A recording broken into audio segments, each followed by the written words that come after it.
Veja no ICL Notícias, segunda edição.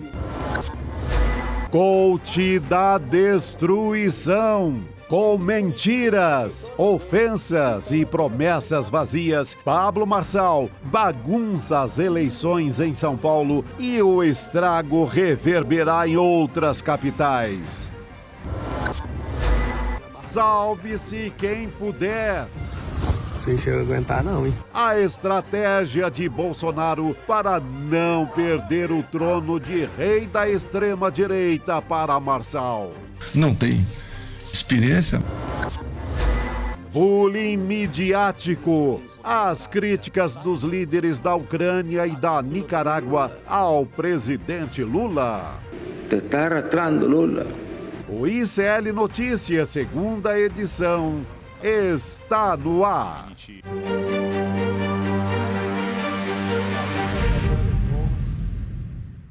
Olá, boa noite, seja muito bem-vindo, seja muito bem-vindo. ICL Notícias, segunda edição está no ar. Estamos ao vivaço em mais uma terça-feira nos canais do Instituto Conhecimento Liberta, Eduardo Moreira, no YouTube e também na Pop TV no Rio Grande do Sul.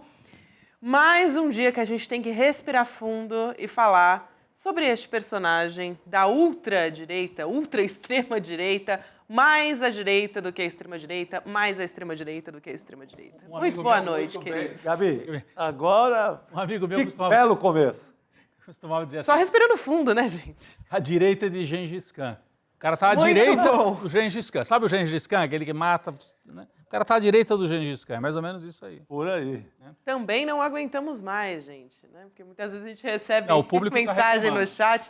A gente também não aguenta mais, mas a gente precisa entender o perigo que a gente está E é um fato concreto, né? Chico, Gabi, boa noite a todos e todos, né? Boa noite. Ontem eu não participei, estava com uma questãozinha de saúde, essa virada de tempo. Estamos, né, Rodrigo? Né? Mas estou aqui de volta, acompanhei de perto aqui o programa de casa, mas o tempo todo.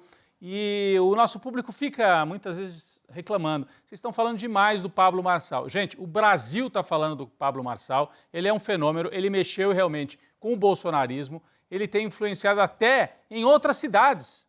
Eu falava com 2 colegas no Rio de Janeiro que diziam isso. Fala-se mais do Pablo Marçal no Rio do que de vários candidatos no Rio de Janeiro. Daqui a pouco eu vou retomar esse tema. Não, no Brasil inteiro, né? Desculpa eu, querido. No Brasil inteiro, porque é um fenômeno eleitoral, porque ele é, em matéria de desgraça, ele é um pós-Bolsonaro, pode tomar, inclusive, o trono do ex-capitão. Do criador, né? Porque Bolsonaro já era o fim do mundo, né? Já era negacionista, violento, genocida, vamos falando a palavra real. Aí vem um cara que consegue ser pior do que o Bolsonaro. Um ladrão de banco. Ladrão de banco que se estabelece dentro de uma eleição com chances. Parte da população de São Paulo referendando um cara que batia a carteira de velhinhos. Naquele golpe que a pessoa mais ingênua, lidando com a internet, começando a lidar com a internet, entrava no e-mail e ele capturava. Ele chama no telefonema, o verbo é capturar. Capturava o ingênuo ou a ingênua idosa para ser roubado. Era a missão dele. Condenado. Pegou algumas semanas de cadeia, mas ele delata, ele entrega, ele X9, ele é um X9 também, ele entrega aos amigos. Os amigos da corja dele, e o quê? Se consagra na eleição de São Paulo. Acorda, São Paulo! Oh. Não só São Paulo, né, Chico? Muito importante isso que você fala, mas também ele está mobilizando a extrema-direita em todo o Brasil, né, em outras capitais, em outros estados. Rodrigo também falou sobre isso. Tanto isso é verdade que a família Bolsonaro também resolveu interromper os ataques ao Pablo Marçal. Eles estavam brigando, semana passada a gente relatou isso aqui no programa. E agora o Jair Bolsonaro já resolveu dificultar a vida até do candidato dele em São Paulo, que é o prefeito Ricardo Nunes. O Guilherme Amado apurou essa história, vai vir aqui contar pra gente. E a gente vai falar sobre tudo isso também, as ligações que agora o Pablo Marçal está tentando desfazer ali do partido, né, da campanha dele de envolvimento com o PCC, está nessa empreitada agora, e os outros candidatos, principalmente a Tabata Amaral, está batendo muito nessa tecla, né, Rodrigo? Exatamente. Eu queria começar por aí, Gabi, Chico, todas e todos que nos acompanham. O Pablo Marçal virou um tema nacional realmente. Eu falava hoje com duas pessoas do Rio de Janeiro e diziam assim, olha, no Rio de Janeiro, a eleição de São Paulo está tirando o foco até das pessoas fazerem campanha, o debate, tanto na esquerda como na direita, Gabi. O Ramagem, que é o candidato bolsonarista no Rio de Janeiro, está com 7%, 8%, está com dificuldade de se alavancar nas redes, porque a extrema-direita está mais preocupada em debater se em São Paulo vai apoiar o Nunes ou o Pablo Marçal. O próprio Carlos Bolsonaro, Carluxo, é vereador, é candidato no Rio de Janeiro. Só que ele está gastando a energia dele brigando com o candidato de São Paulo, com o Marçal. E o Ramagem está lá abandonado. Parece aquele sujeito esquecido no final da festa na mesa do bar, né?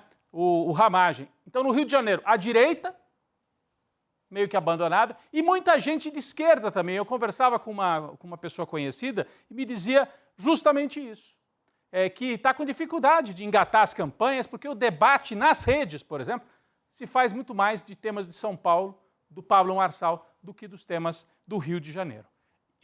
Quem agradece no Rio é o Eduardo Paes, né? Porque como o Ramagem parece que não vai ter apoio, não vai conseguir se alavancar, Eduardo Paes está com mais de 50% e pode ganhar a eleição já no primeiro turno, né? Então, até para a gente falar um pouco das outras campanhas, não ficar só batendo em São Paulo, São Paulo. Rio de Janeiro, o quadro é esse. Eduardo Paes, com apoio do Lula, pode ganhar no primeiro turno. O Ramagem está comendo poeira. No Rio de Janeiro, em Niterói também, o Rodrigo Neves, que é um candidato de centro-esquerda do PDT, com apoio do Lula, deve ganhar a eleição. Então, no estado do Rio, o Bolsonaro vai mal, né? E a campanha acaba sendo dominada pela eleição de São Paulo. Bom, o interesse em São Paulo, saindo um pouquinho do Rio de Janeiro e voltando para São Paulo, o interesse em São Paulo é grande também, Gabi e Chico, porque é das poucas capitais onde há uma disputa muito acirrada. Muito acirrada. Você tem hoje 3 candidatos em empate técnico, segundo o Datafolha, em primeiro lugar. Então, tem a questão da extrema-direita, do fenômeno do Marçal, Boulos, saber se o Boulos, como é que vai ser o apoio do Lula, tem um candidato que é o Centrão, o Nunes, com apoio do Bolsonaro, todo mundo disputando o primeiro lugar. Então, São Paulo chama atenção também por causa disso. Até porque outras capitais, assim como o Rio de Janeiro, têm uma eleição praticamente decidida. Um dado curioso, saiu a pesquisa Quest, então a gente vai um pouquinho lá para o norte do Brasil. Macapá, capital do Amapá. Saiu uma pesquisa que parece da época do Saddam Hussein, lá no Iraque. O candidato, o Dr. Furlan, do MDB, na pesquisa em Macapá, pesquisa da Quest, ele está com 91% das intenções de voto, não é brincadeira não, 91%. Segundo colocado, a Aline tem 2%. Está bem equilibrada a situação. Finalmente apareceu alguém para fazer páreo com o João Campos no Recife. Pois é. João Campos está com 75. 76 também. E justamente eu ia trazer esses 3 casos. Então, Macapá, 91% para o primeiro colocado. Recife, João Campos, do PSB, com apoio do Lula também, 76%, eleição praticamente decidida. Então você tem Rio de Janeiro, Macapá, Recife e outras, a eleição praticamente decidida. Salvador também, candidato em primeiríssimo lugar, disparado em primeiro. Então você tem várias capitais, dando uma passada aí pelo Brasil, onde a eleição parece decidida. E onde deve haver disputa mais ferrenha?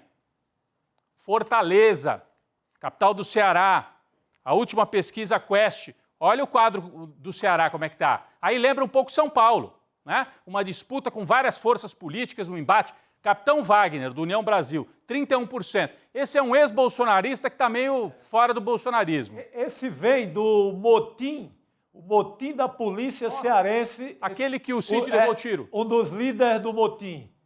É ex-bolsonarista, agora foge do Bolsonaro com medo de...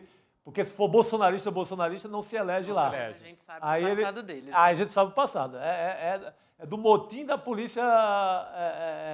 Lá do Ceará. Do Ceará. Então o quadro em Fortaleza, aqui sim tem disputa. Se Macapá, Rio, Recife não tem disputa praticamente, Fortaleza, disputa ferrenha. Capitão Wagner, 31%. O Sarto, cirista, Aqui é um dos poucos lugares onde o Ciro ainda tem força. Está em segundo lugar, é o atual prefeito com 22, e o Evandro Leitão, do PT, tem 14, e o candidato do PL, do Bolsonaro, também tem 14. Então, esses dois aqui podem crescer um pouco quando Bolsonaro e Lula se apresentarem como os padrinhos das candidaturas. No caso de Evandro Leitão, não é só o Lula que apoia, né? É também o governador, é o PT, é o Camilo Santana, ex-governador. Então, a tendência é o Evandro Leitão vir aqui para a disputa e entrar, né, fazendo... Eu tenho uma informação, o Camilo Santana vai tirar licença do Ministério da Educação para entrar de cabeça nessa eleição. Então, importante, pessoal, a gente está trazendo hoje um quadro mais nacionalizado das campanhas, para a gente ver como é que está. Outro local onde tem disputa acirrada, Porto Alegre. Vamos sair de Fortaleza e vamos lá para o sul do Brasil. Porto Alegre, olha só, último levantamento da Quest, hoje sai outra pesquisa, hoje, daqui a pouquinho, sai Quest lá em Porto Alegre. Eu estou com a Quest anterior, Gabi. Maria do Rosário em primeiro lugar do PT. Mas não deixa de ser impressionante, né, Rodrigo? O Sebastião Melo ainda ter essa quantidade de apoio, né? Mas depois aí é o de tudo. antipetismo, Gabi. Eu acho assim, quem é anti-PT lá em Porto Alegre levanta a bandeira e vai disputar cabeça a cabeça. Ali é que nem Grêmio e Inter, né? Mas Maria do Rosário, 34, e o Sebastião Melo, 31 praticamente. A Juliana Brizola do PDT e o candidato do Partido Novo um pouco mais atrás. Então, Fortaleza, disputa acirrada. Rio Grande do Sul, Porto Alegre, disputa acirrada. E São Paulo mesmo, né, que é a cidade que eu comecei falando. Para a gente ver o quadro, por que São Paulo também importa tanto? Pelo peso, né, pelo peso. Aqui se trava uma disputa por uma cidade de 12 milhões de habitantes e por ser uma disputa onde há tantas possibilidades em aberto, né? Um quadro bastante interessante em São Paulo para quem gosta de política e que se preocupa também com o que pode acontecer com o Brasil. Bom, falei hoje com gente no comitê do Boulos. Há preocupação. A informação é de que o Pablo Marçal, o crescimento dele não foi interrompido. Apesar, né, dos vídeos gravados, a Tabata gravou vídeo, o Boulos gravou vídeo, o próprio pessoal do Ricardo Nunes indo para cima do Marçal, mas a informação que eu tenho é de que não foi interrompido o crescimento do Pablo Marçal. E aí vem o debate, Chico, Gabi, que é o debate que está sendo feito no Brasil inteiro. Quem está acertando mesmo a mão para enfrentar esse personagem? É a Tabata Amaral, dizem alguns. De fato, ela fez um vídeo, fez mais de um, né? A equipe dela. 2 vídeos bastante interessantes. O Boulos devia seguir os passos da Tabata e fazer nessa mesma linha. Eu não concordo muito com essa avaliação, Chico. Eu queria até apresentar aqui, Gabi, a minha opinião sobre isso. A Tabata está em 4º ou 5º lugar, segundo as pesquisas. Cabe, tem espaço para ela fazer esse enfrentamento? Tem, está fazendo com competência. Para ela, está ok a estratégia. Mas o Boulos não é a Tabata. O Boulos estava em primeiro lugar, o Boulos tem o apoio do presidente da República e ele tem um perfil já considerado radical, né, muita gente na classe média, invasor e tal. Então, ele tem que fazer uma outra estratégia. Não pode ficar assim no desespero, mudando tudo. Surgiu o Marçal, agora tem que ir para cima, tem que gravar assim, assado. Fora isso, ele fez sim um ótimo vídeo essa semana. Eu queria rodar um pedacinho aqui. A gente tem limitações, não pode rodar trechos grandes por causa da lei eleitoral. Mas o Boulos fez um vídeo falando que o bolsonarismo tem 2 armas em São Paulo, duas balas. Não é uma só, tem 2. Vamos ver um trechinho. A outra é Pablo Marçal, aquele candidato que tem M na cabeça e que já foi preso por fazer parte de uma quadrilha de roubo a bancos. Escolher um dos dois é entregar São Paulo nas mãos de Bolsonaro e de tudo de ruim que vem com ele. Foi forte também esse vídeo. É forte. Fala assim, o Bolsonaro tem 2 armas. Uma é o Nunes, que faz várias críticas. A outra é o Marçal, que tem M no nome, né? Votar para um desses dois é entregar São Paulo na mão do Bolsonaro. Então o Boulos tem que fazer a disputa ao mesmo tempo com os dois. A Tabata, me parece, pode se dar o luxo de fazer um enfrentamento só com o Marçal. Até me pergunto por que a Tabata não critica o Ricardo Nunes? Ela não bate no Ricardo Nunes. Até o momento ela não bate. Mas eu acho, ok, é estratégia de campanha. Ela mirou, ela quer entrar no jogo como a antagonista do Marçal. É isso, é assim a estratégia. O Boulos tem que jogar com as 2 possibilidades. O Boulos, a memória hoje, a gente vive bombardeado de tanta informação por segundo, que a gente esquece até que o primeiro a dar a grande porrada no coach foi o Boulos no debate. A Band. Ao expor a sentença de condenação dele. Isso tudo começa com o Guilherme Boulos no debate da Band. É porque agora a ansiedade, você fica mesmo naquela ansiedade, vamos deixar o coach passear e fica puxando o Boulos para essa guerra mais sanguinária. Mas é o Boulos que entrega para o país inteiro que esse cara foi condenado sim. E o Marçal não cumpre a sua promessa, porque ele disse que se um dia alguém mostrasse que ele era condenado, ele deixaria a eleição. E não deixou. E não deixou. Então, muito bem lembrado, Chico. Agora, quer dizer que o Boulos está acertando o tempo todo? Não. Eu tenho a impressão que alguns filmes, enfim, adocicados demais para o quadro que a gente vive, né? Então tem que ter moderação, mas com firmeza. O Lula fez isso em 2022, Gabi. Campanha de frente ampla, mas com firmeza, porque está enfrentando do outro lado o bolsonarismo. Muita gente incomodada com aquela coisa só de coraçãozinho do bolo. Não é verdade que seja só coraçãozinho. Tem esse filme aqui que eu acabei de mostrar um trecho aqui. É forte, é debate, o Chico falou, trouxe a condenação, faz o enfrentamento. Então, o Boulos, por estar na frente, ter o apoio do Lula, ter uma estratégia traçada já há muito tempo, tem que ser mais cuidadoso na hora de se movimentar. Não pode ficar o sabor do vento. Muda tudo, agora vai para lá. Tem que acreditar na sua estratégia. Tem que acreditar e seguir esse rumo. Eu acho que está seguindo o rumo correto a médio prazo, com um ajuste aqui, outro ali, que tem que ser feito sempre. Sempre, né? Agora, já se fala abertamente em São Paulo, Gabi, na possibilidade realmente de um segundo turno, Marçal e Boulos. Já se fala abertamente. Aliás, não somos nós, nem o Boulos. O governador de São Paulo, Tarcísio de Freitas, foi à Jovem Pan, à Rádio Jovem Pan, no estúdio, e perguntaram para ele sobre isso. A gente tem até aqui a postagem da Jovem Pan e tem até a arte resumindo o que falou o Tarcísio. A gente não pode rodar, mas o Tarcísio, um bolsonarista que apoia o Ricardo Nunes. E perguntaram para ele o que ele achava da campanha em São Paulo, o crescimento do Marçal. Vamos colocar aqui na tela? Nós temos aqui um trecho do Tarcísio de Freitas. Ó aqui, ó. Olha o que ele fala. O Marçal hoje é a porta de entrada para o Boulos, diz o Tarcísio. O Marçal pode fazer com que o Boulos ganhe num segundo turno. Se a direita quer entregar a prefeitura nas mãos da esquerda, está fazendo um grande serviço apoiando o Marçal. Qual que é a leitura do Tarcísio? Pode sim o Marçal ir para o segundo turno, e se for para o Boulos, talvez seja um pouco melhor. Ele disse isso. Eu não leitura correta, leitura acertada. Correta. Objetiva, né? Assim, a gente também tem essa leitura, a campanha do Boulos também. E disse mais o Tarcísio, um repórter, o Fábio Piperno, até meu amigo, pergunta, ô governador, e se forem os dois, o senhor vota em quem? Vamos ver o que o Tarcísio falou? Nós temos aqui a transcrição. Pergunta assim, é isso mesmo, né? No segundo turno entre Boulos e Marçal, o senhor vota em quem? Tarcísio, não faz essa pergunta, O repórter, bom, o senhor poderia anular o voto? E o Tarcísio diz, sim, é um bom caminho. Então ele está dizendo que se for Marçal contra Boulos, ele prefere anular o voto. Ele disse também, sem citar o nome do Marçal, que é um perigo entregar São Paulo para alguém ligado ao crime organizado. Então, há um movimento forte contra o Marçal, porque na campanha do Nunes, e o Tarcísio reflete isso aqui nessas falas, já se fala abertamente na possibilidade, sim, do Marçal ir ao segundo turno contra o Boulos. E o Tarcísio, ele é inteligente, ele sabe, ele é o bolsonarista moderado. Então, ele ter um personagem como Marçal se destacando é ruim para ele também. É ruim, exatamente, Gabi. Agora você falou tudo. Porque Gabi, ele está com medo de ser atropelado pela direita. Exatamente. Você matou. O Pablo Marçal, ele aniquila qualquer ideia de bolsonarismo moderado para 2026. Ele vai fazer a aposta. Vai pro buraco. Aquela coisa que o menino da Folha, que é da Globo News agora também, o Joel Pinheiro apostou no bolsonarismo moderado, ele criou essa coisa, exaltou o bolsonarismo moderado, vai para as cucuias. Vai para a cucuia. Vai, adeus. O Tarcísio está defendendo a ele mesmo, porque ele sabe que se o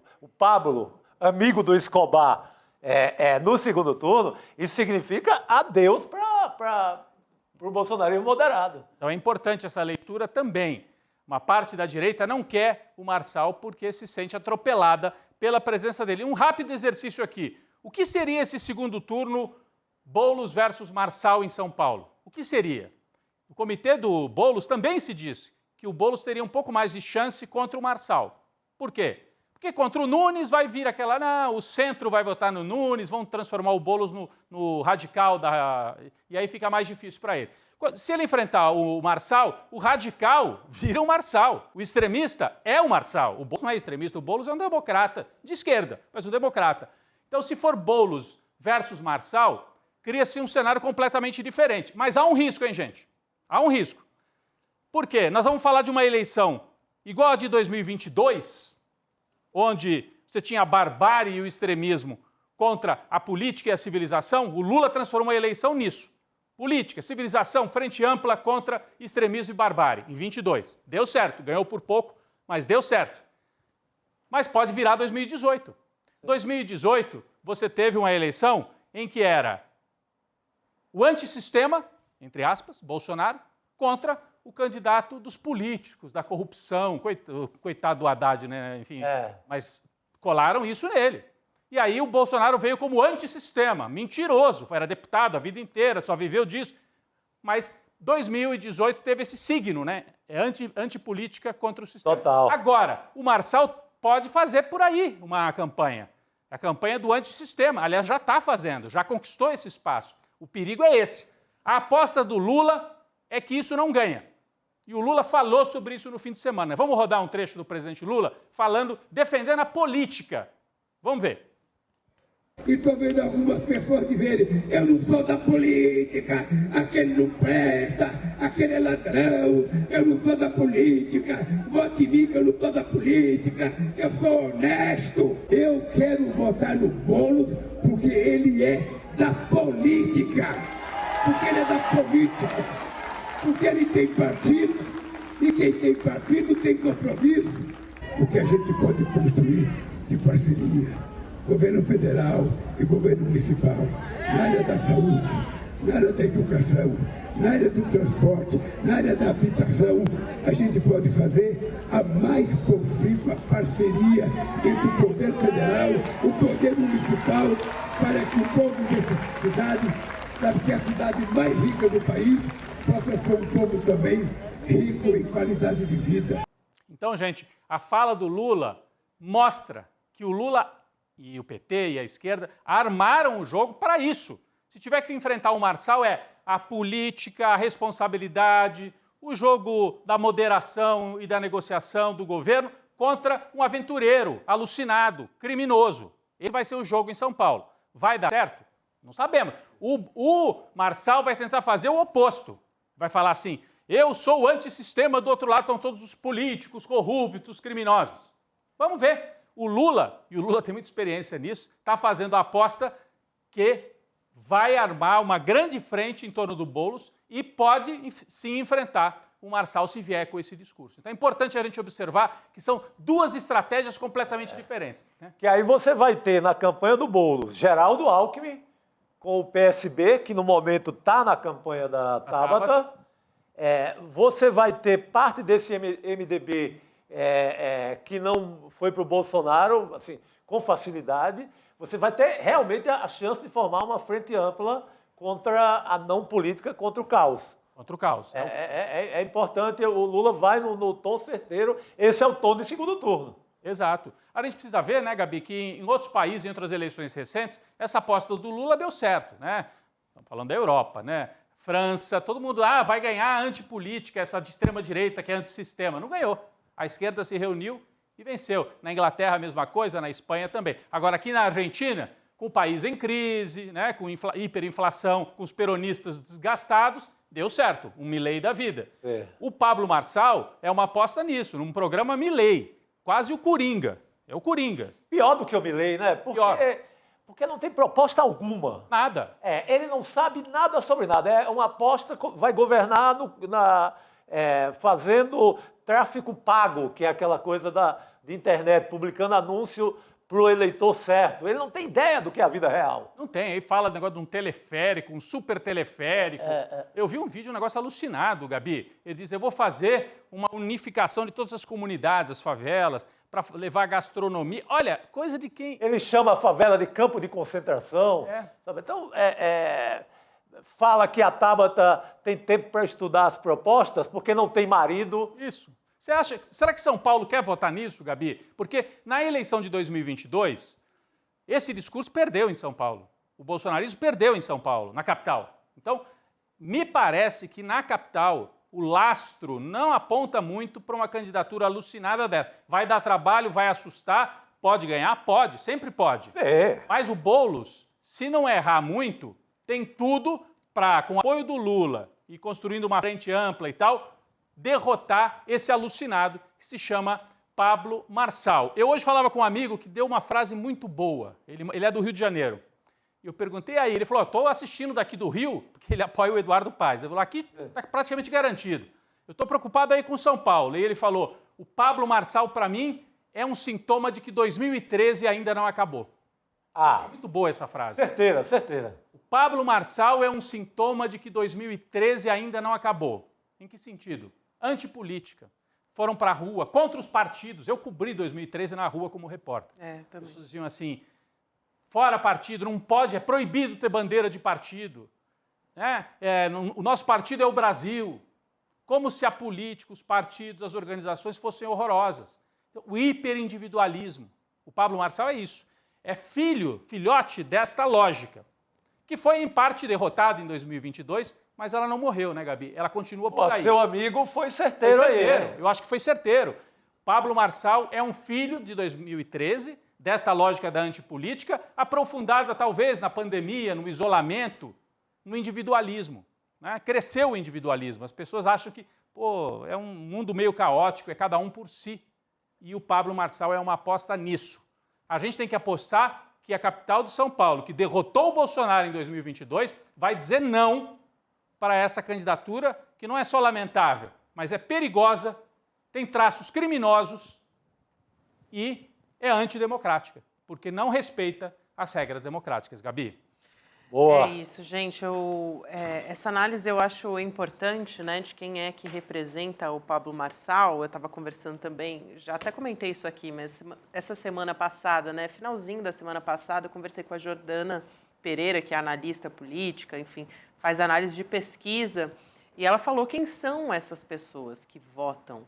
Né? São os desalentados, é isso, é a pessoa que quer apostar num outsider porque ela está nesse momento de descrença na política, descrença no sistema, nas instituições. Então, é justamente como é que você combate, né, um discurso de uma pessoa que chega dizendo que vai contra tudo isso que está posto, né? Porque a política é o errado, a política é a criminalização, né, da política, sendo que ele está está dentro do jogo, só que não está respeitando as regras do jogo, que eu acho que é uma das coisas que a gente vai trazer aqui a partir de agora, né? À medida que ele está, por exemplo, atacando o Guilherme Boulos sem apresentar provas. Mas isso tem uma projeção muito grande. Porque muito grande. Daí até você chegar a pessoa, né, que está recebendo essa informação dizendo que, olha, isso daqui não tem prova, esses cortes já rolaram, já está na tia do WhatsApp, no tio do WhatsApp, no WhatsApp de todo mundo. Então é muito difícil, né? A desinformação. Esse é o problema de se trabalhar com a desinformação. E a normalização de um candidato desse. Deu entrevista ontem na Globo News e depois os colunistas da Globo foram chamados para avaliar a entrevista. E 3 ou 4 deram uma nota normal. Assim, o Marçal deu nota 3, 4 para ele, normal. Avaliando dentro de um cenário... Normalidade. De normalidade. Perigosíssimo isso. E não é, né? E aí eu explico por que não é normal. Não é normal porque, por exemplo, numa pergunta lá, fala do tempo da prisão dele, etc., ele responde com, e o Lula que roubou 1 trilhão. Olha a resposta. É uma resposta totalmente chutada, mas pega no eleitor dele. Não tem uma contrapartida, não tem nenhum jornalista para responder que aquilo não bate com a realidade. Não tem uma checagem ao vivo para dizer, você mentiu, que seria importante. Eu creio que tem muita gente que acha que o jornalista deve ser mais enérgico e partir para a porrada. Não é isso. Não é isso. Acho que a gente não tem a obrigação disso. Mas uma checagem ao vivo, dizer, o senhor mentiu, não corresponde com... Agora a gente teve, né? Pela primeira vez no Roda Viva, só que foi com o Guilherme Boulos. Teve checagem justo com o Guilherme Boulos. Claro, né? Não, com o Boulos leva um elenco. Mas é importante que isso seja vai feito. apertar o Boulos, que vai apertar o É importante que isso seja feito com o Pablo Marçal. Importantíssimo. É isso, todos os candidatos. E diz, não, candidato, o senhor está mentindo, não procede. Vou criar 2 milhões.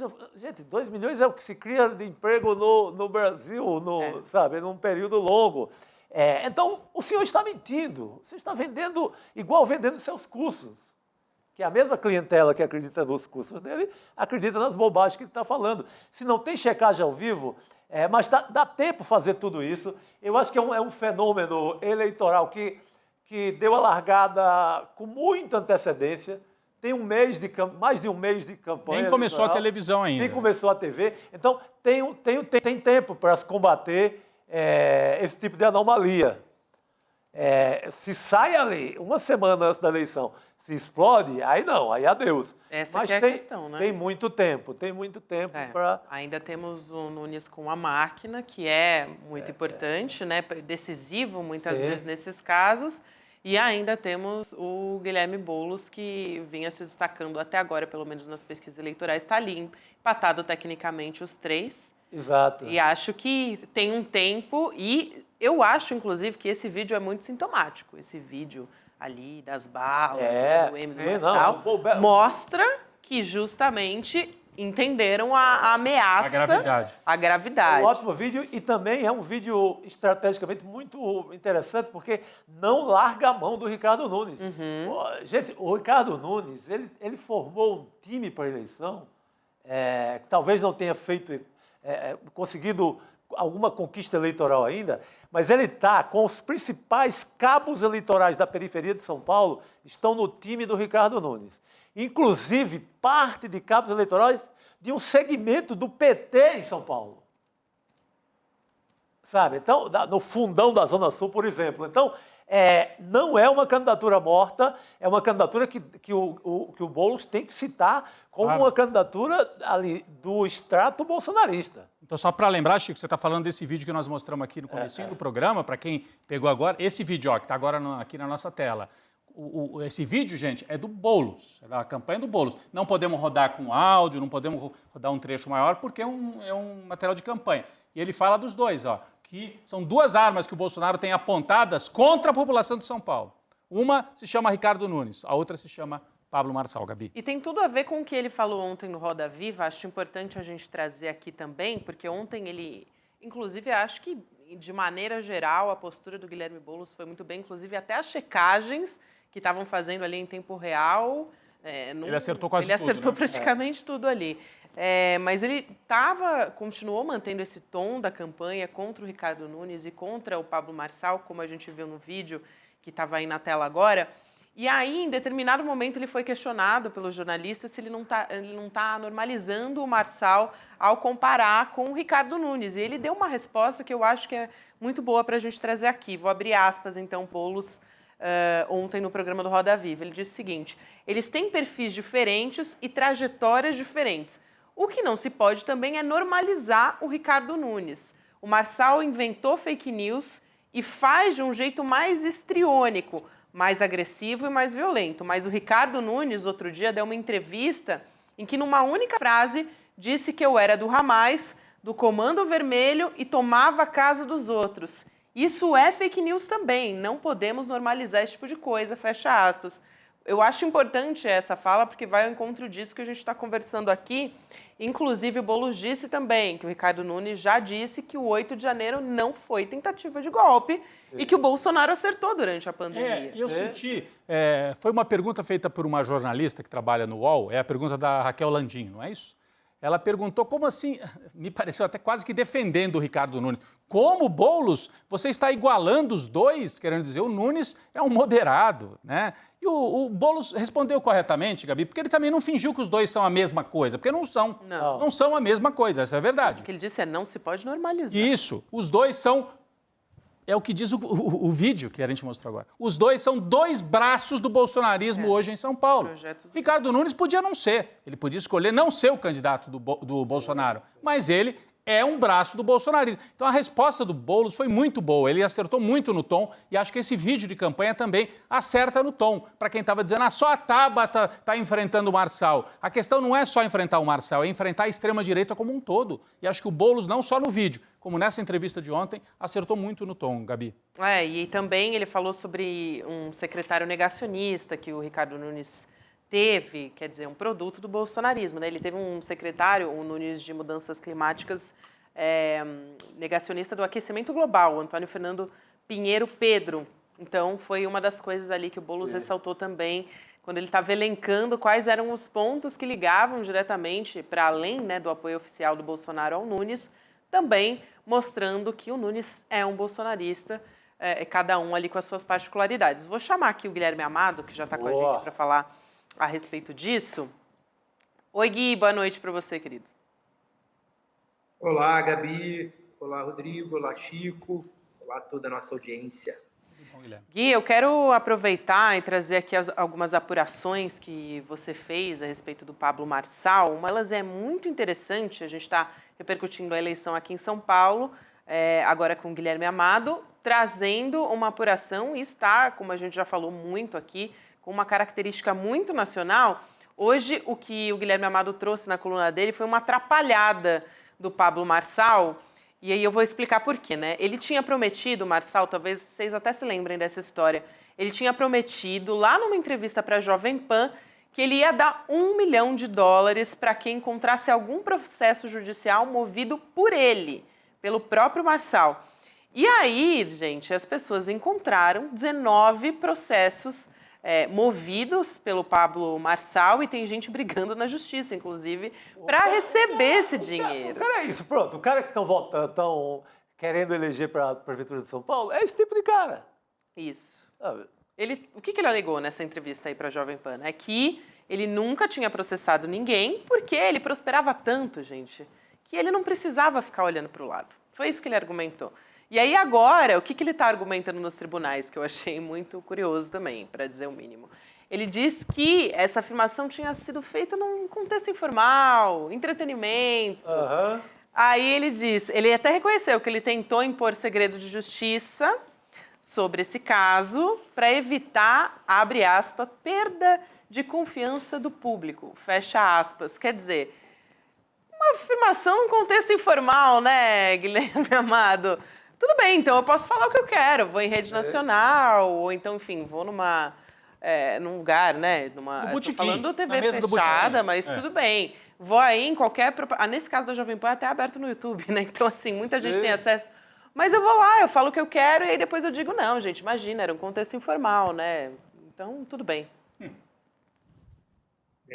Eu achei engraçado também a postura das pessoas de irem procurar, né, o que é natural, né, até aí tudo bem, mas aí encontrarem e processarem ele, né?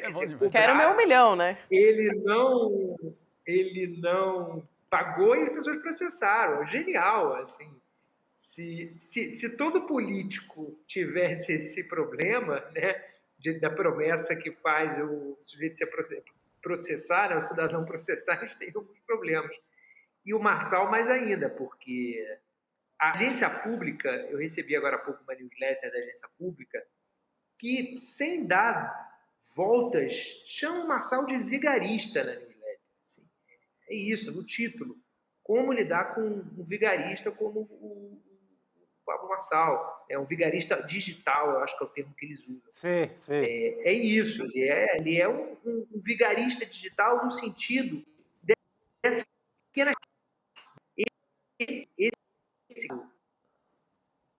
A gente teve algumas interrupções aqui, né? Tá picotando um pouquinho, Gui. Se você puder só retomar a sua fala, a gente não tá conseguindo te ouvir aqui. O áudio. Estabilizou. A imagem tá boa, mas o áudio deu uma picotada. É isso. Tá falando do vigarista digital, você pode retomar daí, né? Vamos lá. Exatamente. Vamos ver se agora tá melhor. Agora sim. A ideia do vigarista é o da pequena trapaça. É isso. É a pessoa que vive da pequena trapaça. Isso é uma pequena trapaça. É isso. O Gui, tem uma outra questão a respeito disso, né? A gente até falou já no começo, na abertura do programa, ontem também a gente comentou, que os Bolsonaro, né, toda a família Bolsonaro, decidiu interromper os ataques ao Pablo Marçal. Isso é muito sintomático, né? E o Guilherme Amado ele fez uma apuração também a respeito disso, de que o Bolsonaro, né, o Jair Bolsonaro, resolveu dificultar também a vida do próprio candidato que ele apoia, o Ricardo Nunes, em São Paulo. Então, ele não tem nem data ainda para gravar um vídeo para a campanha, a reeleição do Ricardo Nunes, que hoje é o prefeito de São Paulo, e está alegando que ele se sente desprestigiado. Como assim? Desprestigiado por quê? O que você apurou a respeito disso, Gui? Desprestigiado, Gabi, porque ele não enxerga na postura do Nunes o que ele considera que seria o adequado, né? Uma pessoa da campanha me falou isso, de um liderado lidando com um líder. E o Nunes não age como um liderado pelo Bolsonaro, né? Não como o Tarcísio, por exemplo, fez ao longo da campanha de governador. O Ricardo Nunes ele tenta preservar até agora, porque se o Marçal continuar do jeito que está, eu não sei quanto tempo o Ricardo Nunes vai conseguir essa postura, não. O Ricardo Nunes tenta manter uma relação com o Bolsonaro de proximidade, de mostrar que é um cara dele e tal, mas não como um sujeito teleguiado pelo Bolsonaro. Até porque ele precisa evitar a rejeição que o Bolsonaro tem em São Paulo, na cidade de São Paulo. E se ele for carimbado como um candidato bolsonarista, isso pode ser problemático para ele. Então, é por isso que ele faz esse jogo cair lá. E isso irritou o Bolsonaro. O Bolsonaro queria alguém que o prestigiasse, que o adulasse, né, que tivesse uma postura de veneração, que não é o que o Ricardo Nunes até agora vem tendo. E também não é uma postura que o Marçal vem tendo até o momento. Então, o cenário não está muito fácil também, né? Não, a vida não está fácil para o Jair. Não, mas o vice, o coronel Melo Araújo, ele continua muito fiel, pelo menos o vice é fiel ao Ricardo Nunes. Ele tem batido, ele não tem muita expressão, nem em rede, nem na vida real. Vamos falar a verdade da parada. Mas ele tem batido. Eu fui checar o mundo do coronel Melo Araújo, que é um velho coronel da Rota, e que foi da CEAGESP, aqui na gestão Bolsonaro. Ele bate pesado no coach, ele bate pesado. Ele diz que tem experiência de combate ao crime organizado. Pelo menos o vice, que é peça-chave do Bolsonaro na atual prefeitura, tá indo para porrada no Pablo Marçal. Vice, sim. O vice está fiel, pelo menos. E eu queria só trazer para o Guilherme, no começo do programa a gente falou rapidamente sobre isso, Guilherme. Outro personagem importante nesse arranjo aí, nessa disputa, é o Tarcísio, né? O governador de São Paulo. Ele deu uma entrevista para a Rádio Jovem Pan, dizendo que, enfim, acha um perigo a candidatura do Marçal, tentou alertar os eleitores de direita, olha, é um perigo também, porque o Marçal pode ser mais facilmente derrotado pelos bolos no segundo turno, disse o Tarcísio. E a Gabi levantou um tema aqui que eu achei bem interessante também, que bom, tem isso, mas tem o Tarcísio com medo, né, Guilherme? Porque se o Marçal vira um personagem importante, o Tarcísio deixa de ser o primeiríssimo na fila dos possíveis substitutos do Jair Bolsonaro. Como é que você enxerga o papel do Tarcísio? Porque o Bolsonaro não grava, mas o Tarcísio está tomando mais à frente, foi até para a rua já, criticou o Marçal, foi até a rádio Jovem Pan para criticar o Marçal também. O que você acha desse personagem aí nessa disputa? Exatamente. Na semana passada, naquela reunião de governadores da direita com o Ciro Nogueira, o Tarcísio, naquela conversa, ele cobrou diretamente o Flávio Bolsonaro na frente de todo mundo, dizendo que a família Bolsonaro tinha que mudar de postura em relação ao Ricardo Nunes e em relação ao Marçal. Que do jeito que estava, ia dar um problema grande. Isso teve uma razão, que é essa que você está identificando aí, Rodrigo. Se depender do tamanho que o Marçal ganha, eu te digo mais, o Marçal não é um problema só na fila de presidenciáveis do bolsonarismo, ele é um problema para o Tarcísio em São Paulo. Em São Paulo. Vamos lembrar que o João Dória se elege em 2018 aderindo ao Bolsonaro. É claro que não tinha uma relação orgânica com o Bolsonaro como o Tarcísio tem, né? Claro que não. Mas ele, em 2022, ele não conseguiu se candidatar à reeleição como governador de São Paulo. Ele foi defenestrado ali porque foi ejetado completamente aí não só pelo bolsonarismo, como por várias outras forças políticas. Ninguém sabe o tamanho que o Marçal vai ganhar. Se o Marçal ganha essa prefeitura, o que ele vai ser na política de São Paulo? Qual vai ser o tamanho que ele vai ganhar? Com certeza ele é um problema para o Eduardo Bolsonaro também, para a eleição do Eduardo Bolsonaro para o Senado em 2026, que é uma candidatura natural do Marçal, se ele perder essa eleição para prefeito. Ele provavelmente vai ser candidato ao Senado em 2026 e vai dar muito, muito trabalho ao Eduardo Bolsonaro. É isso, acho importante a gente trazer essa discussão à baila também, porque hoje, né, é o bolsonarista de garfo e faca, é o que se apresenta como o bolsonarista moderado. Ontem também a gente teve, ao mesmo tempo que estava acontecendo ali a entrevista do Boulos no Roda Viva, o Pablo Marçal estava conversando com a Globo News, né? E aí chamou atenção a oratória dele, a argumentação para eles tentar se desassociar dessas acusações de envolvimento do partido dele com o PCC, né? E aí, nessa entrevista, ele alegou que ele entrou de última hora no PRTB e que ele pode deixar a legenda também depois de ser eleito. Então, assim, eu não sei nem como é que isso está repercutindo internamente, não sei se o Guilherme Amado já tem informação sobre isso também, só que ele reconheceu que o presidente do partido, o Leonardo Avalanche, né, ele deveria se afastar do cargo. Esse nome é demais. Para responder... Avalanche, é muito bom, né? Para responder a essas denúncias que vão da confissão de parceria com o PCC, também a ameaça de morte, né, à vice-presidente lá do partido. Então, em determinado momento, até dessa entrevista, o Marçal, ele ainda falando dessas investigações contra o PRTB, ele colocou na argumentação dele, na verdade, a condenação do Lula e falou que o PT roubou 1 trilhão dos brasileiros. 1 trilhão? Ou seja, ele usou aquele velho argumento, né, e o PT, hein? Não, mas espera aí. E o PT, que foi para totalmente tentar desassociar não só, né, a imagem dele, mas ele tentar colocar uma outra discussão ali na roda e apagar o que estava sendo discutido. Mas Gabi, Guilherme, Chico, apesar disso, dessa estranheza, eu achei que ele se saiu bem na Globo News. Assim, no estilo dele. Não sei se o Guilherme acompanhou, eu acompanhei, estava vendo aqui o N2 e acompanhei um trecho também. Eu achei que ele se saiu bem, porque ele não se intimidou em nenhum momento. E os jornalistas da Globo News estavam preparados, fizeram perguntas assim de quem estudou os casos, sobre o crime, envolvimento com o crime, mas ele não se aperta. Envolvimento com o crime, mas o Lula também foi condenado e é presidente da República. Então, tanto faz. Né? Então, ele não se apertou em nenhuma, Chico. E jogava de volta, foi para cima de volta dos jornalistas. Né? Não, ele rebatia. É porque se você é franco atirador ao ponto de não ter obrigação nenhuma com a verdade, fica muito fácil você ir em qualquer lugar, né? Uhum. Por isso que eu acho que tem que ter uma checagem imediata. Lula roubou 1 trilhão. Não, Lula foi perdoado pelo STF. Lula não concorreu à presidência. Então, ou você tem uma resposta muito imediata, ou o cara reina. Tem que fazer a checagem. Acho que com um cara perigoso desse, que compromisso zero com qualquer verdade. Uhum. Se é alguém da política, ninguém vai arriscar nesse tom que o cara arrisca. Ele é um aventureiro, então ele chuta o que der. Ele diz que vai colocar um teleférico que vai resolver o problema de transporte de São Paulo. Ou seja, é como se vai eliminar a 9 de julho, vai eliminar a Paulista, vai ser o teleférico. Eu me lembro do Pita, que falava do fura-fila, ele nunca fez, né, fura-fila.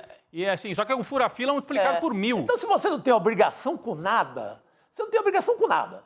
Nada. Você não precisa falar do que precisa um prefeito de São Paulo, que é dramático governar São Paulo, não precisa falar que conhece a Avenida Sapopemba, não precisa de nada. Ele acabou de chegar de Goiás e faz propostas totalmente malucas. E se tudo isso passa e é engolido, fica fácil você responder. Até porque o interesse dele não é esse, né? Eu queria ouvir o Guilherme Amado também, que você assistiu a entrevista, o que você achou, né, até do desempenho dele, como é que ele está respondendo a essas questões todas. Acho que uma discussão que tem sido muito levantada, e a gente até vai ouvir aqui uma especialista a respeito disso, sobre o quanto a campanha do Marçal vai ter que responder a diversas questões na justiça e o que isso pode implicar. Mas, a princípio, como é que ele tem saído na tua avaliação sobre essas acusações que eu acho que é, talvez, a que mais preocupa ali a campanha dele no momento, né? Eu acho que ele tem usado uma estratégia diversionista que funciona muito. Pode não funcionar com o jornalista, mas funciona com o telespectador. E eu percebi uma evolução dele em relação ao modo Jair Bolsonaro.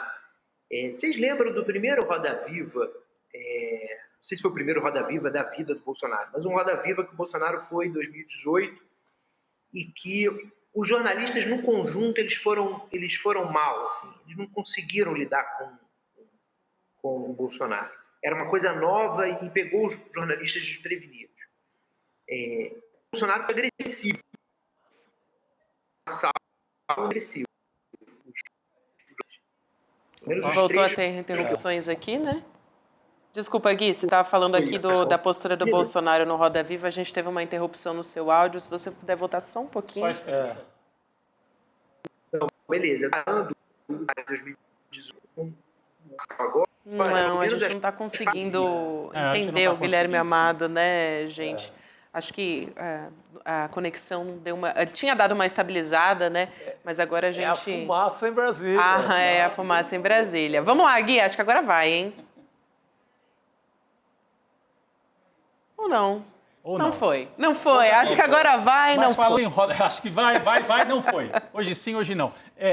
Falando em Roda Viva, o nosso colega, o André, traz aqui uma informação. A gente falava que o Roda Viva com o Boulos teve checagem, porque com o Marçal não tem checagem na Globo News. O Roda Viva teve checagem justo com o Boulos. A informação aqui da nossa equipe é de que com a Tabata já havia existido esse esquema de checagem. Então, para a gente ser justo com os colegas, com o Roda Viva e com o esquema de edição do programa, com a Tabata já houve checagem e com o Boulos também. Vamos ver se vão fazer a checagem quando forem os outros, o Nunes e o Marçal lá. É um avanço, né? Um avanço, eu acho. Avanço, tem que ser feito, como as regras de um debate.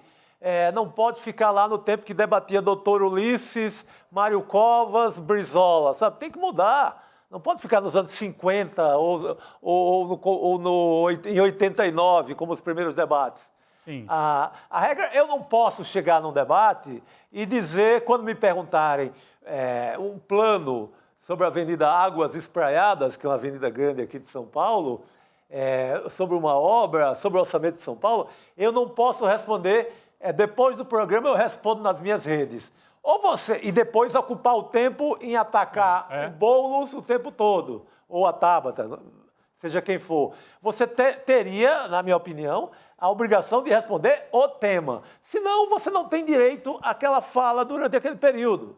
Se você não tem o que falar sobre a cidade de São Paulo em 2 minutos, você não é capaz de governar São Paulo. Então, você não pode responder naquele bloco. Porque dizer, vou responder depois em casa... Igual vai fazer um concurso e responde em casa depois? É mais ou menos isso. Professor, eu vou levar a prova para responder em casa, tá bom? Candidato, o debate é feito para isso. Para testar o candidato, o conhecimento dele sobre a cidade e ele responder ali na hora. Se ele não vai responder sobre aquilo e vai aproveitar o tempo dele para falar fake news contra os adversários, ele perde o direito àquele tempo. Assim, correções mínimas nas regras do debate. Não pode permitir que o aventureiro chegue no debate e mande no debate, seja dono do debate. Agora, falando em correção de regras, Gabi, um personagem que andava meio distante e afastado da campanha aqui em São Paulo, trouxe também um tema, tem a ver com isso que o Chico estava falando, né? Tudo a ver, na verdade, a gente vai conversar sobre ele agora. Ele está meio apagado aí, né, das pesquisas eleitorais, também das redes sociais e tudo. Vou chamar a professora Amanda Cunha, especialista em direito eleitoral, para conversar com a gente. Professora, boa noite, seja muito bem-vinda ao ICL Notícias, segunda edição. Boa noite, obrigada, Gabriela. Olá, Rodrigo. Olá, Tudo Chico. bem, boa noite. Prazer, uma alegria enorme estar aqui com vocês. Prazer Boa todo noite, nosso. professor. Amanda, eu aproveito justamente para chamar, né, o José Luiz da Atena, ele chamou a atenção, fez um questionamento sobre o Pablo Marçal, que gera uma reflexão importante aqui, acho que a professora pode nos ajudar a entender também, porque ele deu uma entrevista coletiva e lembrou que ele, da Atena, teve que deixar a televisão para concorrer a prefeito, né? Enquanto o Pablo Marçal, ele continua se beneficiando das redes sociais dele, né? Que é um meio de comunicação que ele está utilizando e um meio de comunicação que chega a muita gente. Vamos primeiro, então, assistir esse vídeo, na sequência a gente volta a falar com a professora. Vamos lá. Tem que deixar o meu trabalho, que é comunicação, e deixo a campanha. Por que o Pablo Marçal, que trabalha com comunicação também, comunicação na internet, que diz que virou o Trump, ganhou bilhões com o trabalho dele, pode continuar com o trabalho dele na internet, e hoje a internet é um veículo de comunicação importantíssimo, por que ele pode e a gente tem que se afastar? Isso tem que ser estudado pela lei eleitoral. Ele fez um questionamento importante, achei. né, professora? Sim. E acho que a gente tem várias questões aí relacionadas à lei eleitoral que precisam realmente ser aperfeiçoadas, né? Fake news, enfim, a gente já vem mobilizando há bastante tempo essa discussão, inteligência artificial, e a gente está realmente atrasado. E a gente está num cenário, enfim, de redes sociais sendo utilizadas, o Pablo Marçal está mostrando isso, e não só ele, outros candidatos também já demonstraram, mas ele fortemente mobilizando pessoas no Brasil inteiro, não só em São Paulo, ou seja, vai além até de vislumbrar, né, a candidatura à Prefeitura de São Paulo, e sendo utilizado como um meio de comunicação. Então, acho uma discussão importante, acho que a sua experiência aqui, professora, pode nos ajudar a entender se a gente consegue também fazer esse aprimoramento o quanto antes, né? Então, existe uma diferença grande entre a internet e rádio e televisão. O rádio e a televisão são concessões de serviço público, então é dinheiro público que está envolvido. Então, realmente, o dever de afastamento, o dever de imparcialidade é um pouco mais rigoroso para esses meios tradicionais de comunicação. E veja, Pablo Marçal e demais pessoas que trabalham na internet tem as suas restrições, mas como é um âmbito privado de comunicação, não é tão rígido como rádio e televisão. É a mesma coisa hoje com relação, assim, similar aos jornais impressos. Os jornais impressos têm mais liberdade para fazer propaganda eleitoral do que rádio e televisão. Então, tem essa diferença.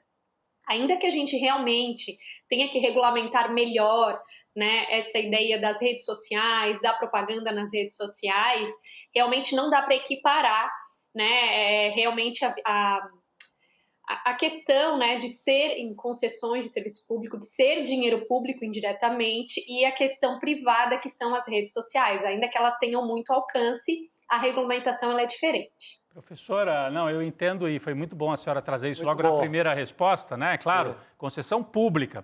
Só que são concessões públicas, evidentemente, operadas por empresas privadas, né? Então, o da Atena trabalha lá na Band, mas ele é obrigado, por lei, a se afastar se quiser concorrer. E outros, né? O Celso Russomano, quando era repórter e se candidatava, tinha que se afastar. Ok, são diferentes, uma é do âmbito privado, a internet, né? A outra é do âmbito de concessão pública, mas parte do debate público é feito através das redes sociais e da internet. Então, me parece que tem que haver uma regulamentação sobre isso.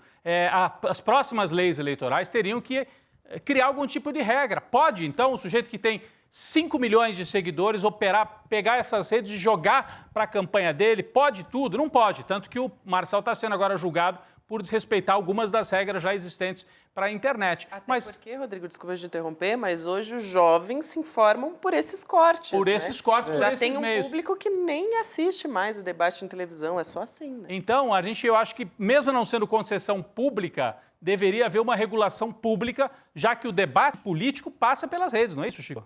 Exatamente. Eu acho que eu seria mais até democrático. Eu deixaria também o da Atena fazendo o programa dele. Então libera para todo mundo. Porque questão eu estou comunicando, um comunicador, a concessão é pública, a emissora é privada.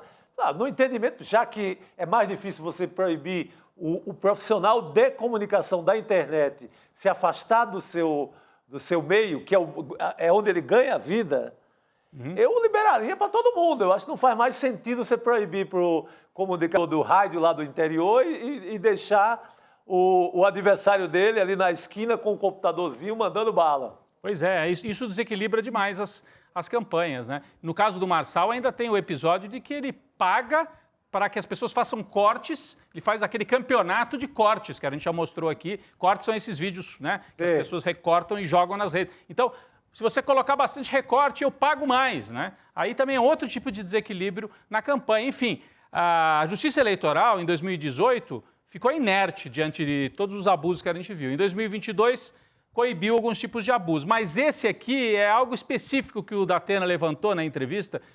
Eu entendi, a professora trouxe muito bem a diferença, né, Gabi? É importante também fazer essa diferença. Mas talvez o legislador, na próxima, tenha que também criar algum tipo de regulação, porque senão isso vai virar um bang-bang, um vale-tudo, né? Não vai ter fim. Vão surgir outros Pablos Marçais daí para frente. É isso que me parece. Não sei se a professora quer fazer algum comentário também em cima disso, né? Então, eu concordo com vocês que existem várias regulamentações que a gente, né, nas quais a gente precisa avançar, mas é importante a gente diferenciar que, por exemplo, o Datena precisa se afastar da televisão, mas ele também pode explorar as redes sociais. Ele não precisa estar afastado das redes sociais, assim como o Pablo não estava.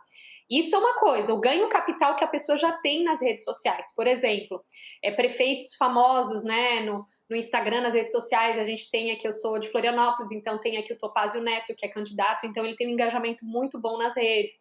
O namorado da Tava, eu até esqueci o nome dele agora, João Campos. Também tem um engajamento desde antes, então é natural que esse capital político das redes sociais, que já existiam antes, permaneça. Mas isso é diferente do que o Pablo Marçal está sendo acusado de fazer.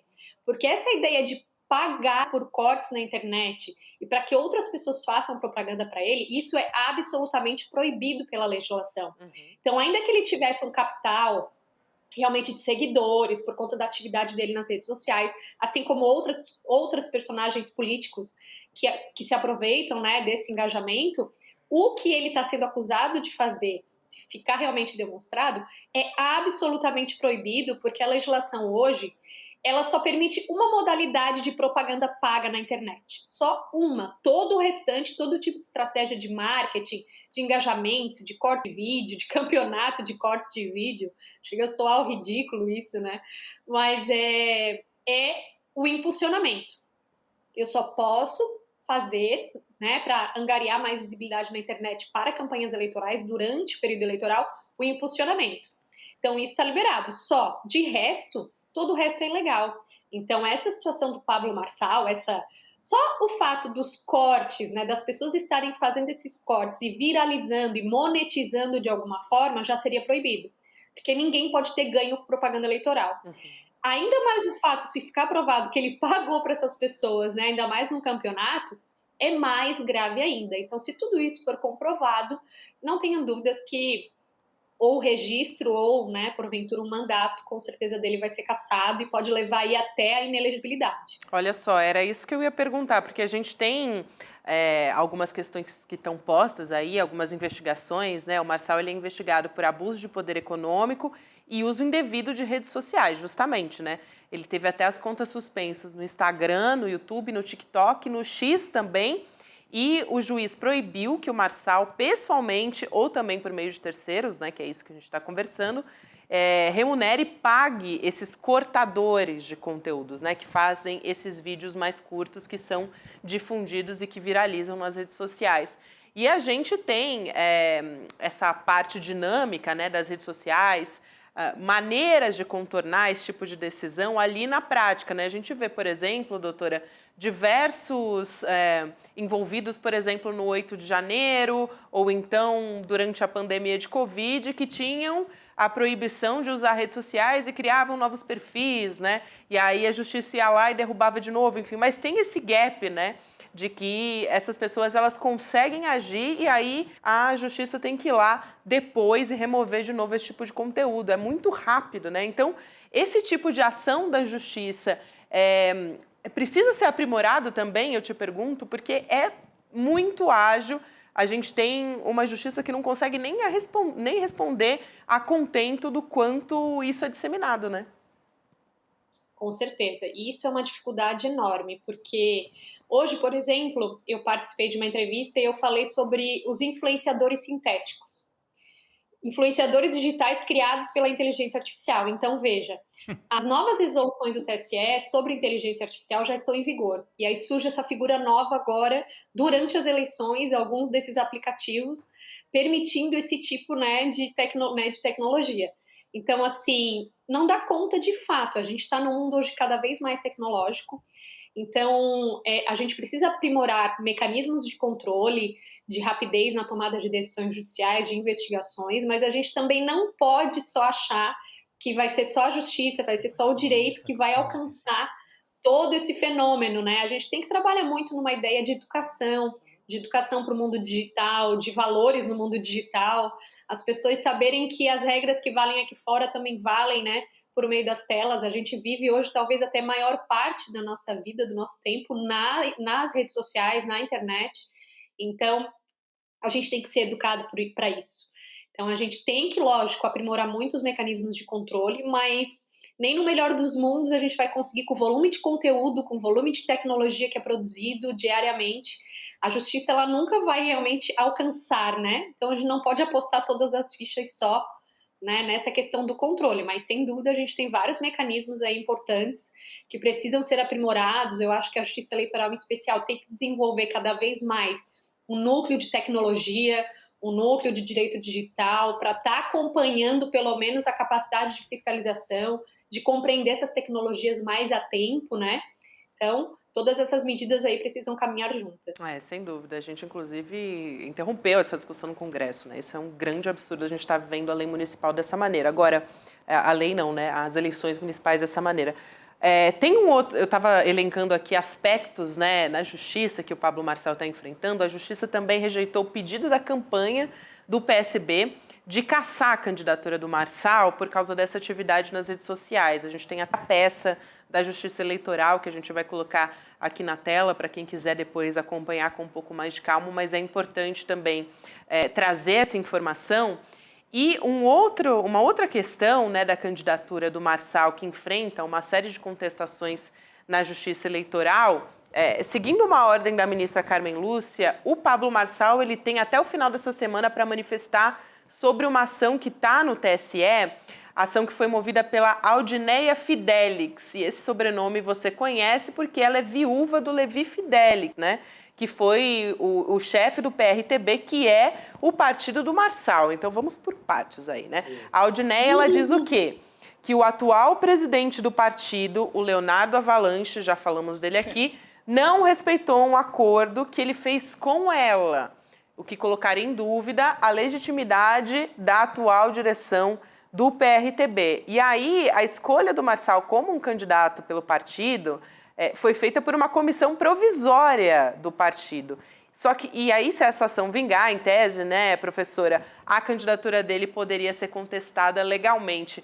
Levando em consideração a sua experiência com casos desse tipo, e tem todo um imbróglio, né, envolvendo essa questão, seria uma maneira, de fato, a senhora acha que poderia ser contestada?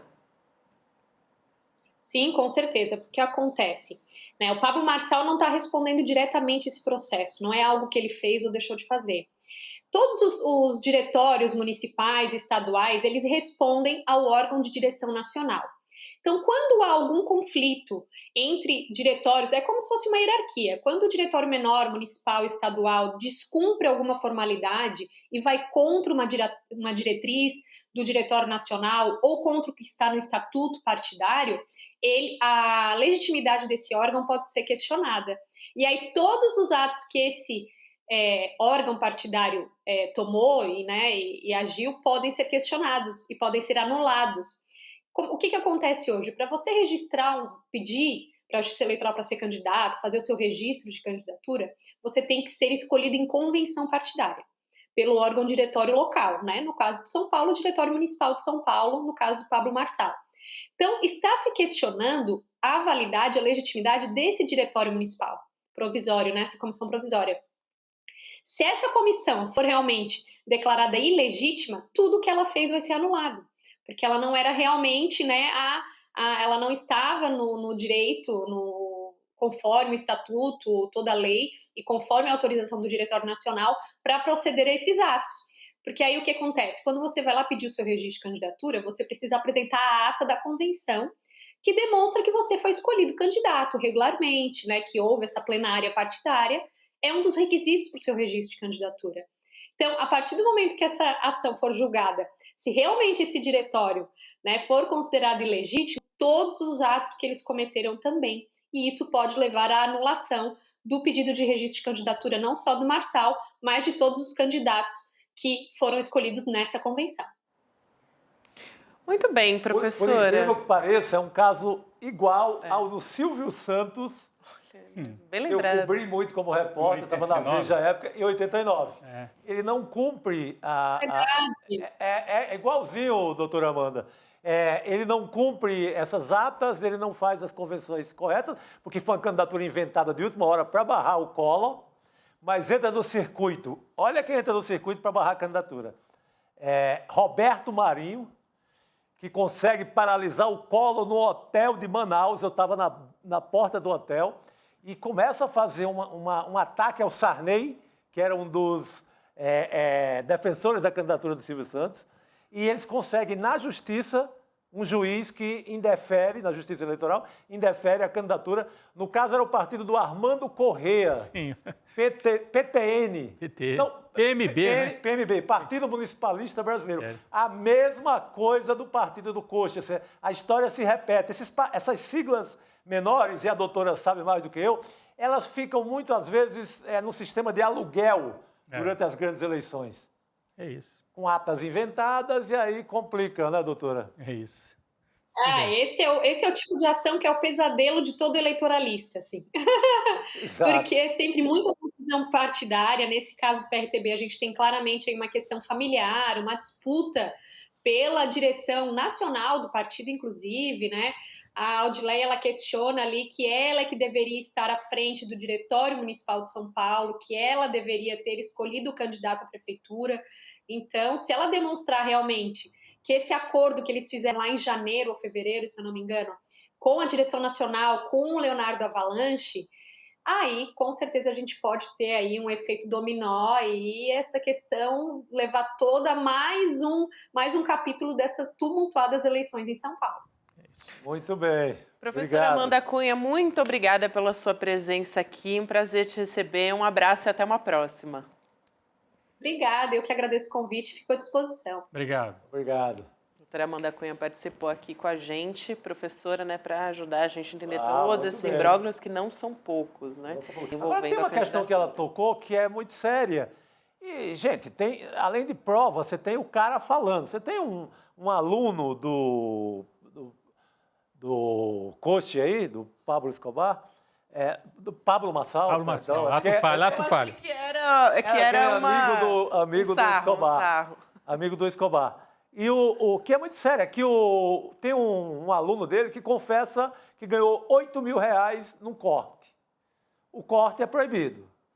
Ganhou para fazer um corte da eleição que promove o candidato, ferindo qualquer ideia de isonomia, de direitos iguais para todos os candidatos. Qualquer busca no YouTube, agora eu vou fazer como o próprio Pablo Marçal no debate, qualquer busca aí no YouTube, você encontra esse garoto dizendo que recebeu R$8 mil da campanha. Isso é totalmente proibido. Por que o TRE está dormindo de touca? Porque tem medo do efeito Xandão, de ser classificado tá perseguindo? Parece. Porque a prova a gente tem. Não caça porque não quer. É isso. Muito bom, Chico. A prova está aí. É muito bom isso, esse ponto que você traz aqui Agora, também. que não vai caçar, porque não quer ser chamado de antidemocrático, não quer ser chamado de primo do Xandão, aí tudo bem. A gente entende. o melindre. Mas fato para caçar já tem. É isso aí. Por muito menos, Silvio Santos... Não veio aí. Lembra? Não veio aí. Não veio aí.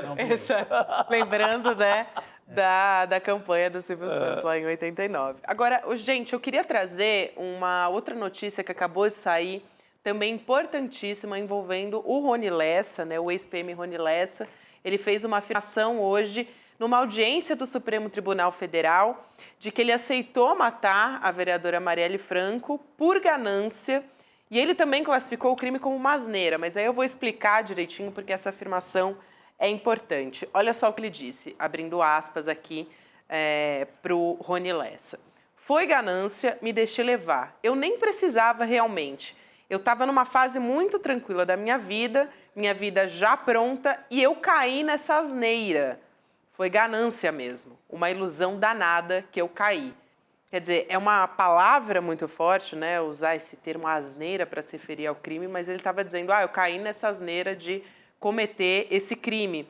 E ele também voltou a dizer, reforçar ali que ele foi contratado pelos irmãos Brazão, né, o Domingos e o Chiquinho Brazão, para ser o executor desse crime. Então agora a gente tem a declaração do Rony Lessa, falando, né, também que ele estava com medo, que ele pediu para que réus do caso não participassem da audiência no STF, e agora falou o Rony Lessa, estava sendo muito aguardado, inclusive, essa declaração dele, né, Chico? É declaração forte, né? A gente sabe que foi ele, mas é uma declaração forte que mostra como é a banalidade do crime. Muita frieza, né? Não é a primeira vez ele que a gente matava vê. tanto por encomenda que... e ele está assim, com um certo meia-culpa no caso desse, porque... foi um caso de repercussão internacional, um caso muito pesado. Né? Achavam que, vamos matar uma vereadorazinha ali qualquer, achavam que não era nada. Marielle Franco vira uma personagem internacional. Ela é símbolo dessa luta. Né? E símbolo desse momento também de avanço da extrema-direita, de avanço das milícias, de avanço dos militares. Vamos lembrar que a Marielle foi assassinada durante a intervenção militar no Rio de Janeiro, né? Ela vira símbolo dessa fase que ainda não acabou, de ofensiva absoluta da extrema-direita, depois da derrubada da Dilma. E a forma banal como o Rony Lessa fala do crime é chocante. Em outros momentos a gente tinha lido já a maneira como ele se refere, né? A contratação, como se estivesse contratando para ser motorista, para ir até ali, para ir até lá. Me contrataram para matar. Aí ele disse, foi uma asneira, foi uma besteira eu ter aceitado. A minha vida estava resolvida, não precisava matar mais uma. Eu tinha matado outros, né? Então, a asneira que ele diz é isso. Para que ele vai aceitar isso? Se não tivesse tido repercussão, ele não acharia que é uma asneira. Teria posto o dinheiro no bolso e estaria curtindo, morando ali perto do condomínio do Jair Bolsonaro. Né? Exatamente. Tem uma história nesse caso todo, uma história que é parecida com essa confissão dele, que é do lado ali mais... confissões mais humanas da história, que é quando a Juliana Dalpiva escuta a filha do Rony Lessa. A filha, é demais. Aquilo eu nunca esqueci, aquela história. Porque ela assim, como é que meu pai faz isso, sabe? Ela escreveu uma carta. Ela escreve uma carta, aquela carta é uma peça literária, no sentido assim, sabe? Muito triste, né? De como a filha vê uma atitude dessa do pai. Nunca esqueci aquela carta da filha falando desse crime. Isso é importante, inclusive o Rony Lessa, ele prestou esse depoimento para o Supremo e pediu, nessa presença dele que foi virtual, essa declaração que foi virtual, que os outros réus não participassem, né? Ele pediu a retirada dos outros acusados porque ele disse que se sentia desconfortável ali na presença deles. A maioria, aqui pelo que eu li dessa reportagem que saiu agora, ele já descreveu anteriormente tudo o que ele está contando ali, fez alguns reforços e tudo mais, mas a maior parte de como que aconteceu, de tudo que ele descreve, é muito parecido com o que ele disse até agora. O que chama a atenção são esses aspectos, né, Chico? A frieza, quando ele usa a palavra asneira para se referir, ou então ele trazendo mais detalhes de como é que estava a vida dele naquele momento, dizendo, eu estava vivendo uma vida tranquila ali, né? Só mais um, vou sair aqui e vou matar mais um. Exatamente. Eu caí na asneira por ganância, quer dizer, é isso. Eu sempre gosto de lembrar um fato para realçar o tamanho e a importância do Flávio Dino nessa história.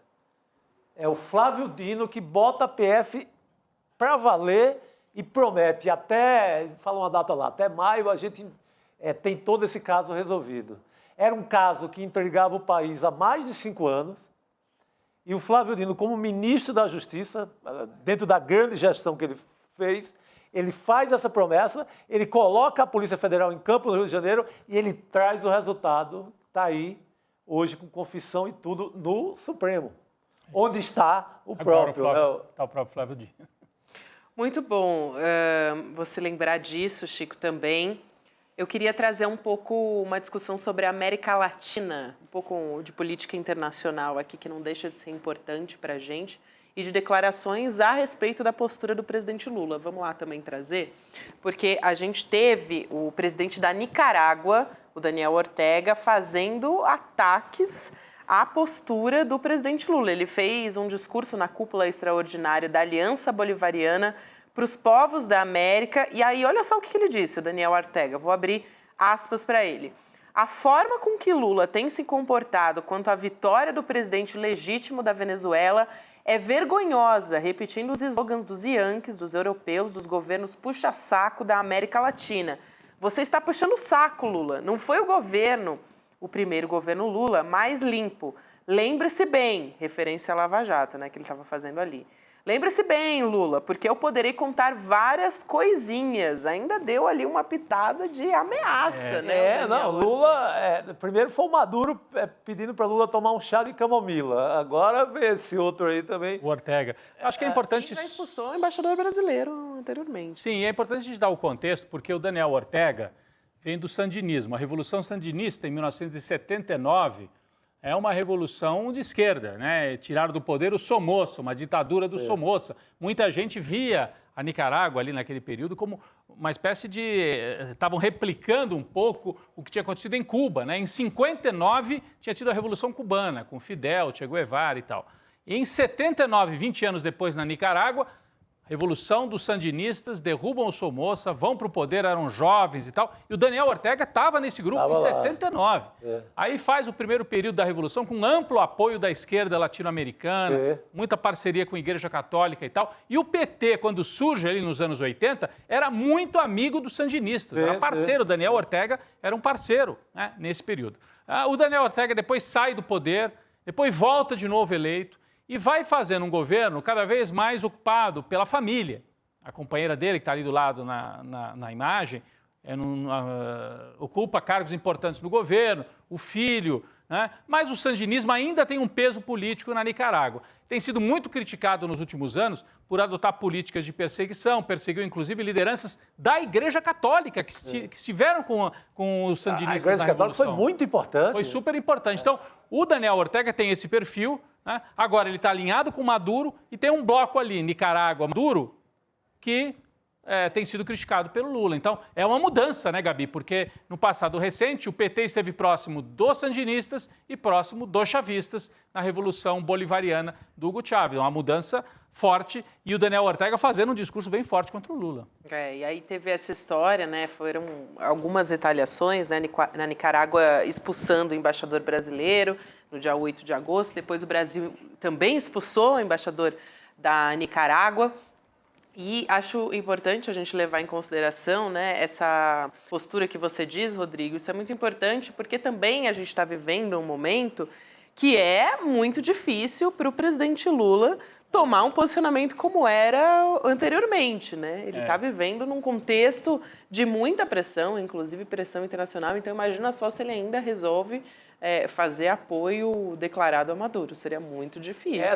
Como a eleição municipal que... a todo instante alguém grita, como gritaram ontem no Roda Viva, e a Venezuela? Exatamente. Então, é muito complicado. Voltando rapidinho para Nicarágua, lembra do Ernesto Cardenal, poeta, padre, apoio da igreja à Revolução. Sim. Essa mesma igreja que foi escorraçada agora. Pelo Daniel Ortega. Pelo Daniel Ortega. E tem uma outra história aí também, a gente está falando aqui de política internacional, não poderia deixar de falar de outros ataques ao presidente Lula, gente. Hoje Assim, Dos vieram... sandinistas à Ucrânia.